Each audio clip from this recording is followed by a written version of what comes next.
morning to those online. Thank you all for surviving the time change. Carol and I own a rogue clock in the kitchen. And anytime we turn it back or forward, it just goes crazy. So this morning, when I went out into the kitchen, it was going like this. Don't you dare change me. And then it stopped. It was the wrong time, but it decided to stop. This week's affirmation is a wonderful combination with the reading that we've been given. Sometimes it's a little hard to put those two together, but this just hits the nail on the head. Because prayer is about expanding our awareness and opening our hearts, as Ethan suggested last week. But it's also about getting the story right. And until we get the story right, in other words, what's going on here? What is this? What is the game of life? Until we get that straight, we're going to have a horrible time. Well, we're going to put up a lot of resistance. I guess I'll put it that way. That's a more positive way of putting it. You need to pray as if you see God. This is a quote from a wonderful man that's a friend of ours. Imam Jamal Rahman has just written a new book called The Sacred Laughter of the Sufis that we have at East West. And he says that in the Quran it says, pray as if you can see God, and if you cannot see God, know that God sees you. So that's the touch that we have to remember. So we have to change our minds about what's going on here.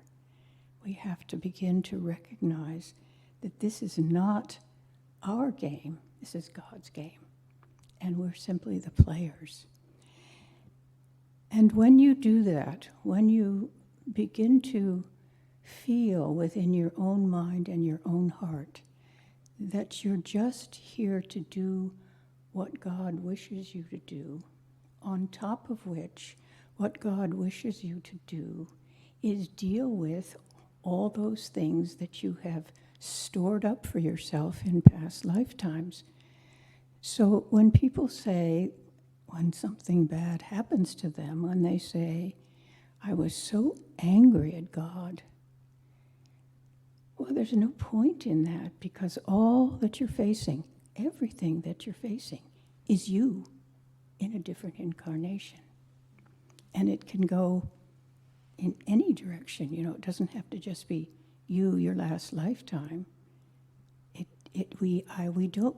I realized when I was reading lots of books about reincarnation, for instance, the book that talks about the fact that Abraham Lincoln was reincarnated as Charles Lindbergh. That's a very interesting book that one of our Ananda people have written. And in it you see that, well, look at the life of Abraham Lincoln, an amazing president. Everyone's realizing more and more and more. I think there's probably more biographies written about Lincoln than anybody else, because he was so extraordinary. And so therefore, Master said, he was a yogi.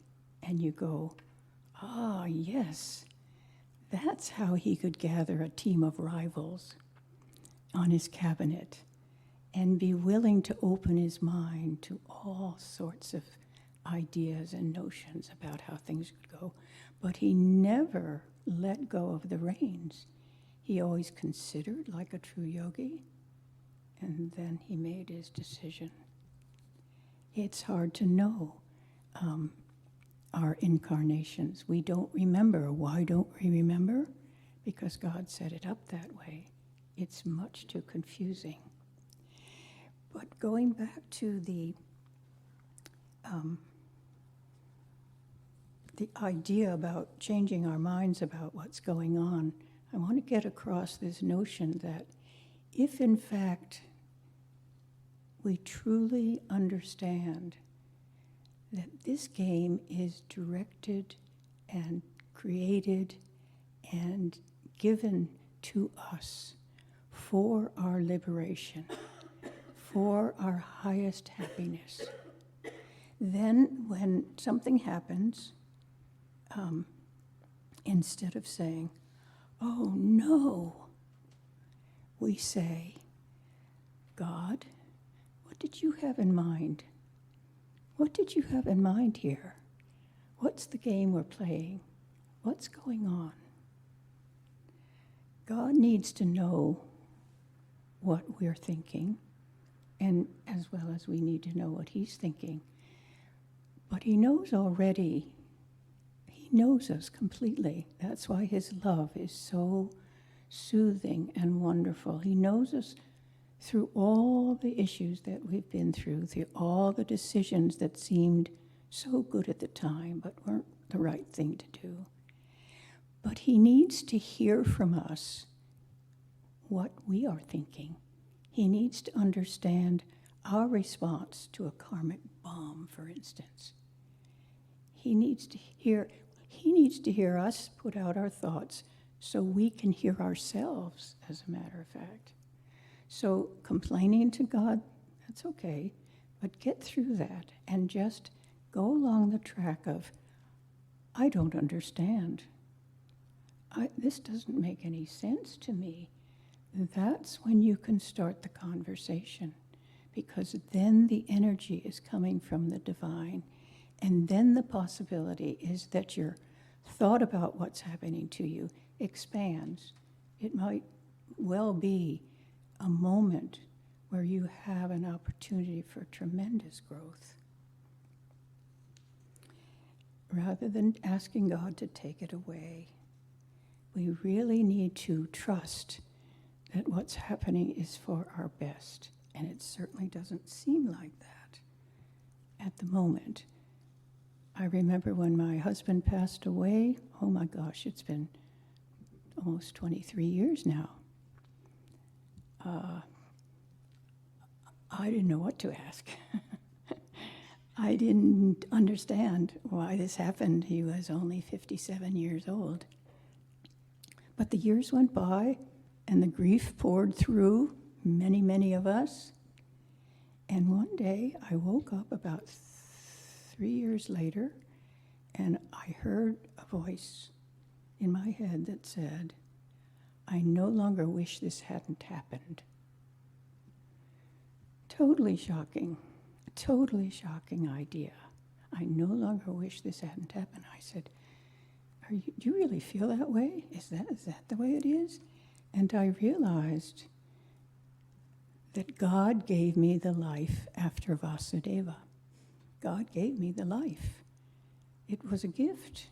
It was mine to deal with, to come to life with, to enjoy, to serve, to be effective. And let's see if I could do this without His strong support. So you see, there's always resolution to any crisis. But the key is to stay in touch, because we have to be in touch with the game master. We can't think when something difficult goes on that it's bad. It's what we tend to think. When our lives are changed drastically, we tend to think, I hear this expression now more than ever, this isn't the life I'm supposed to be living. It's a curious phrase. It's come to light in a lot of the New Age literature. This isn't the life I'm supposed to be living. That's just patently untrue. It is God's version of the life you ought to be living, and He's the one to listen to. So, Master said, karma is like a bowl of spaghetti. You can't figure, one strand from the other. You can't straighten out a bowl of spaghetti. It's just not possible. So this demonstrates that we don't really know what's coming up, what it's going to be like for us. People often feel like their sense of their own lives is the true thing, and anything that's diverted from that is just some unreal aberration. But once again, the game master is God. So it's about constantly keeping up the conversation, talking to him all the time, so that, see, it's like if you keep the conversation going, God can get in there in sort of the preamble of your sense of the story and say, take a look at it this way. Take a look at it that way. Because he's now totally, if you can convince God that you are open to his guidance, he's incredibly generous. He just has to hear that you know it's his story. And you know he has your best in mind. And once you've studied yoga and many different other literatures, you know that you've lived many lives. So when God hears you saying, here we go again, I don't get it, is this what you really meant to happen? And you'll receive the comfort of knowing that yes, this is just exactly right. And it's for your growth, and your growth is your happiness. So it all works perfectly, and you have a much bigger pond that you're operating in. Your life becomes a much bigger story. There's a little story of the stone cutters. And they were asked individually, three of them were asked individually, what were they doing? And one said, I'm cutting blocks of stone. That's what I'm doing. And the other said, I'm putting in time. And the other said, I'm building a cathedral. And that's what we're doing. We're building a cathedral with the guidance of the one who knows us completely, loves us completely, and wishes our best completely, no matter what the story is.